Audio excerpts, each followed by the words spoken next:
Hi, everyone. Thank you so much. You like it? It's my clapping YouTube. I love it. I love it. Thank you guys so much. And I see all the comments. Thank you guys so much. People are like, yay, woo. I really appreciate it. It feels like the real thing for sure. So thank you, everyone. Happy to be here. All right, well, I'll let you take it away. I will be here in the sidelines, and yeah, I'll jump in if there's any technical difficulties, like we can't see your screen or hear you, etc. Perfect. All So right. I will start presenting. I am going to leave some time at the end of the session for questions. You can post them here in the chat. If there's any technical difficulties with the chat, you can post them in the Slack group. This is such an in-depth and important conversation, not just for you, but to really take back some tangible ideas to your teams, to your leaders, and really just in your marketing efforts. So I do want to leave enough time for you guys to kind of digest the material and ask any questions. So I'll share my screen now. And Valentina, are we good to go on the screen share? Can you guys see me? I'll just see if you pinged me on Slack. We're on. Okay, great. We're good to go. All right. So as much as we'd like to think that we, as this country, have put discrimination behind us in the past, the recent protests and the COVID-19 pandemic have really revealed, and not to mention our current political climate, have really made it clear that the fight against discrimination is really far from over. Discrimination, whether intentional or unintentional, directly impacts our emotional wellness. In the short term, it leads to stress, anxiety, and really feelings of loneliness. Not only does it lead to a sharp increase in mental illness over time, but it can take a toll on our physical health as well. I think that's one of the things that people are really more shocked about. From increased fatigue to gastrointestinal issues to even more serious things such as like blood clots and other chronic illnesses, and even heart disease, and surprisingly, that I recently learned, even memory loss. Beyond the emotional decline of impacted individuals, social exclusion can hit our bottom lines as brand owners and brand makers pretty hard. Not only does it have tremendous ramifications on employees, from sharp decline in even their attendance at work to absenteeism, turnover, and it can really cost customers, really, because and as we know, as branders and product makers, those relationships that employees develop with customers over time matters a lot, right? So if employees are gone, we sometimes can see lower conversion rates and even losing customers in the process. However, there is good news as a decision maker. For your brands and your community engagement programs, you can be the spark that ignites the movement, prompting inclusion and diversity throughout your organization. So let's dive into some top 3 actionable things that you can do to make the greatest impact in your brands. On the screen, you'll see some really alarming facts. One of the ones that stood out to me really just the most is how depression and anxiety and the cost that it costs, like the global economy, is somewhere around 1 trillion annually due to the stress and loss of productivity. And that also accounts for unseen costs too, such as crime, certain things that we're not able to calculate in the numbers. So one of the most tangible things that you can do really immediately to really start incorporating and creating a brand and marketing platform that is more inclusive is to conduct inclusive trainings for every single person involved in creating brand content. This includes internal members And oftentimes what we don't think about is outside contractors that we hire as well, or even your organization's leadership. Everyone must be responsible for the promoting diversity and inclusion, and you should empower each team member to engage in the conversation. It really should not just be reliant on whether or not your company has an actual diversity and inclusion person on the team. And they definitely, if you do have that person, should not be the only person that holds all the knowledge about how the company goes about being inclusive. I'll give you an example on why this is important. Because this is diversity and inclusion belonging to every person on the team is important because of just natural human bias. Recently, we actually hired a designer to help us with a very short-term project as a contractor. We have designers on the team, but we just needed an extra help from an outside person. Before bringing that contractor on, they were based in the UK. We really had a conversation with them about the demographic breakdown of our community. How many women, how many men, how many people of color, how many Blacks, how many Indians, Asians. We really wanted them to get a sense of the true diversity that lies in the community. And one of his immediate feedbacks was, are you sure you don't want to just show, the majority of your community in some of the design? So he was basically saying, if the numbers on, certain people of color or groups or races or LGBTQ, if those are smaller groups, shouldn't we just focus on marketing to like the bigger groups? Our answer was immediately no, because we want to in our branding, in our content that goes out on social media or even in newsletters, we want everyone to feel represented in the community, no matter how big or small. So sometimes we assume that everyone knows what we know in terms of diversity and inclusion, but as you can see from that conversation, the person had natural biases and inclinations, not from a mean and spiteful place, but he's right. Most branders will focus on the majority of the population or the community. The second thing is every single piece of content produced is created through the lens, should be created through the lens of inclusion. It doesn't matter if it's visual or contextual, collateral, it's going to be seen on a website, social media, marketing. You must ensure that it reflects that diversity and inclusion on the platform. As I was saying, no matter how big or small those demographics. This is usually true when it comes to visuals. So ensure that even the images and visuals and videos that you create all come from people of all walks of life. And you really are not sure sometimes how much brand power, buying power, even the smallest demographics on your platform can really bring to the table for your company. So it's very important that you consider even the small groups. So even the content that goes out online, definitely make sure it reflects every inch of your community. And the other is really kind of surprising, and I'm even surprised that I'm offering this as a tidbit because I'm a pretty tech savvy person. I think even in today's tech savvy environment, there are still millions of Americans who live in places where there's almost little to no access to the internet.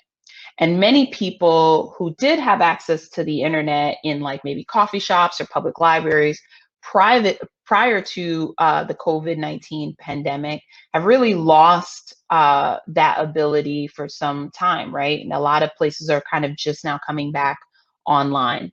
So oftentimes what we see in just when we onboard community members for MentalHappy is that a lot of people are in what's considered lower socioeconomic status. They don't always have that constant access to their devices or computer or the internet at home. So they are kind of logging on in public places. I say that to say because we assume that the lack of access to the internet means that they don't really have the same financial buying power, which is not true. They still have a tremendous amount of buying power, can really still be your biggest advocates for marketing. And what's very powerful in this community, kind of offliners or very little internet groups, is that they leverage the power of word of mouth quite a bit. And that actually saves you a lot of money as a brand, right? You brought in someone and you don't have to really spend a lot of marketing dollars trying to acquire new people. You have kind of this new community of individuals who are willing to spread the word of mouth. So keep in mind that people of color make up a majority of the communities of lower socioeconomic status. And obviously this is due to just centuries of institutional racism, but you aren't, if you're not including these communities in your marketing, you really could be missing out on millions of dollars and really just the leveraging a good diversity pool. For example, no matter what you think about this brand, I'm just throwing it out as an example. Facebook has invested millions of dollars in really kind of going out to different countries and different places here in the United States and creating more internet access, right? They do that because they know once you have internet access, you'll be online and you'll likely, become a Facebook user. So really think about ways that you can, even on a small level of a brand, kind of find these people where they are offline.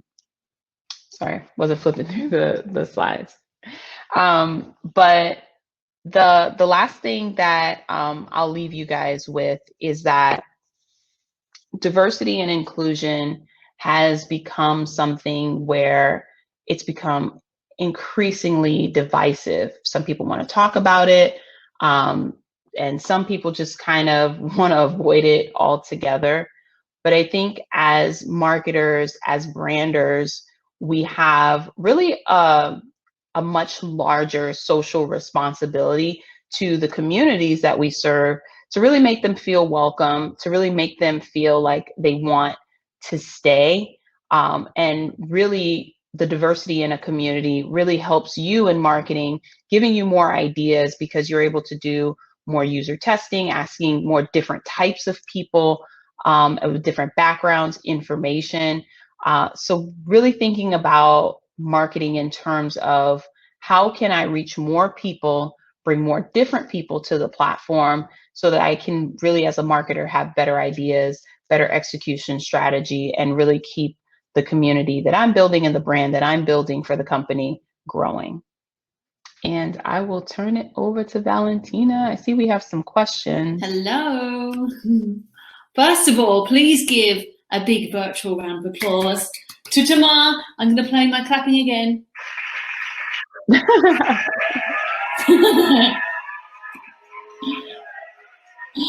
Thank you, everyone. I will, I guess can I snag one of these questions before I can't see it? Yes, of course. Can you elaborate a little bit more on the non-digital components? Yes.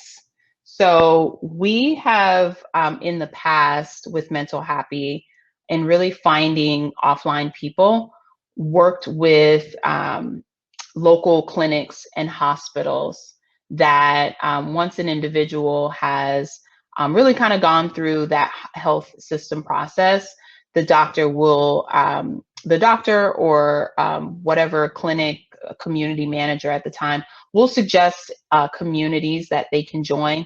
Like, let's say they were diagnosed with something, or they were told like, hey, you should, you were diagnosed with maybe diabetes and you should find more of like a healthy lifestyle.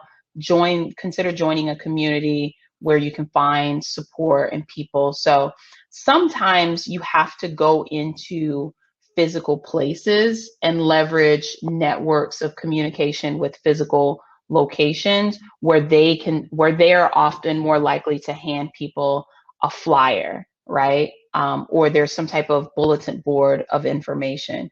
So finding people in physical places, that's really tough right now because there aren't a lot of physical places to go. But there are still some essential physical places that people are that you can still leverage, even if it's not exactly in line with your brand and influence. Perfect. Well, I'm going to go through these questions because people are shooting lots of questions. So Jessica says, how do you increase community members' interaction with people from different backgrounds within your online community? Yeah, that's a great question, Jessica. One of the things you definitely want to focus on is considering language, right? I think when people immediately feel connected to the language, and we see it all the time in marketing and commercials, right? They use popular music of the times, like maybe hip hop music or, a particular celebrity. So I think leveraging language and the way people talk in different tones, if you're able to even set up your technology to where if people log in with a particular IP address that's a different country or a different code or what have you, changing the landing page to mimic, either colors from where they're from or particular language cadence from where they're from, or even the language altogether. That's one of the things that we'll be doing very soon with MentalHappy, is flipping the site to Spanish.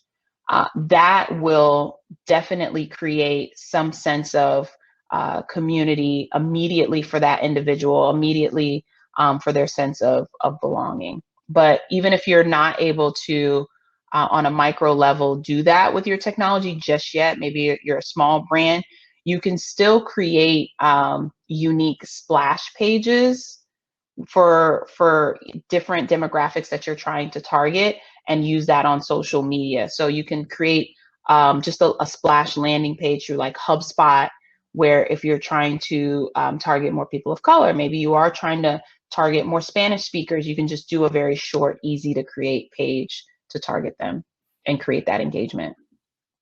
Perfect, thank you. Well, if you have any more questions, please let us know in the chat. This is your chance to ask Tamar anything about what she's been talking about today. I can see that Morgan said you're going to be writing a blog post on this topic very soon, so excited to see that. She's saying, with so many brands struggling financially amid the pandemic, what is your advice to marketing and community leaders who want to promote diversity and inclusion but are facing tight budgets and financial constraints? Yeah, that's definitely a big one. So many brands are facing just a lot of constraints right now, right? Just on the staff side, on the budget side. I One of the things I will say, I think the natural inclination is to focus on the majority that is really bringing in the dollars. Just from a branding and budget perspective, I totally get that as a decision maker, and that is something that you may have to do in the interim. But I would say maybe not cut the programs altogether. Maybe look for free ways that you can still market and still promote to those diverse groups. There's a lot of really cool free tools online. Like if you're not able to hire a designer to do just a lot of the diversity content that you need, you can leverage like Canva, and maybe someone on your team can do those type of diversity images yourself. If you're not able to do any targeted ads with any like diverse videos or images because it's just maybe not your majority, you can still create some of that really free content. One of the things that we're doing at MentalHappy is allowing people to just share their story, right?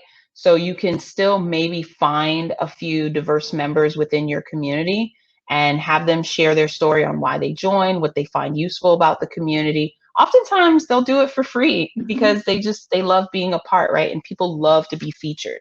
So getting those individuals to create some type of content for you and highlighting them and getting some type of consent, obviously, that you'll be featuring them is a very helpful and free way if you're on a budget constraint. Yes, definitely. I'm all for being featured, and I'm sure, like a lot of other people, it's amazing. People love to be recognized. Me too. Yeah, right. Yeah, me too. Get members involved, and yeah, just again, people love to be featured. Just as another question, do you have recommendations on inclusion strategies for neurodiverse individuals within online communities? Yeah, that's yeah. Online is very interesting when you're trying to do a diverse strategy, because I think online has become people like siloed groups online, right? They like joining, all mom groups. They like joining, all, Black mental health groups. That's definitely one of the things that we're navigating within our peer groups. People want to be siloed in those groups. But in terms of creating kind of that kind of neurodiverse individuals within the online communities, I think for us, because people liked the overall platform of MentalHappy, but still wanted to be siloed within those groups, we still just allowed them to feel comfortable within those diverse groups on the platform. So your entire platform can be diverse, but maybe within it, people are able to kind of find their calling, find their little niches. And that's okay too, because at least they're on the platform. But I would definitely say for us, it was still important for us to have like a mass general assembly area where everyone can gather outside of those siloed groups. Yeah, definitely. Jessica's saying, yeah, that makes sense. Silos create a safer space within an online community. Right. That's so true. Right. All right, we've got time for another question. If there's somebody else that wants to hop into the chat and ask Tamar a question. Now, Tamar, if anyone wants to get in touch with you after this presentation, what's the best way for them to get in touch? Yeah, so on Twitter, I can share it. am. There we go. Okay, there we go. Yep, those are my links. And my Twitter DMs are open. My LinkedIn chat, I respond very quickly through LinkedIn connections as well. And as for MentalHappy, it's mentalhappy.com. Perfect. Well, thank you so much. It's been an insightful presentation, and luckily we were able to get you on stage, so I think everyone is really happy about that. So I would like everyone to give another big virtual round of applause to Tamar. You're going to get another clapping, so I hope you're ready. Here it comes. It says, can you tell us more about community you're building at MentalHappy? Yeah, just very quickly, because we have like 30 seconds. But so MentalHappy is an online community of peer support groups where individuals can find positive support based on the life events that they're experiencing. So maybe you are, experiencing grief and you just want to connect and share with people online. Maybe you're experiencing caregiver stress because you're taking care of someone you love or your elderly parents, and you want just some help, share recipes, just advice on how to navigate that. Everything from like anxiety to, Black mental health, to military, to trans lives, and LGBT communities. You can really find your positive peer support groups to help you out. Great, perfect. Well, thank you again, Tamar. And if anyone wants to be in touch with you, you can go and find her on LinkedIn, Twitter, obviously MentalHappy website as well. Thank you again. And yeah, I'm going to be back in another session in a few minutes. There's lots going on, lots of different stages. If you haven't checked out the booths yet, there's lots of fun things there as well. But once again, thank you again, Tamar, for sharing everything. Thank you, guys. Thank you. Thank you so much for having me. This is wonderful.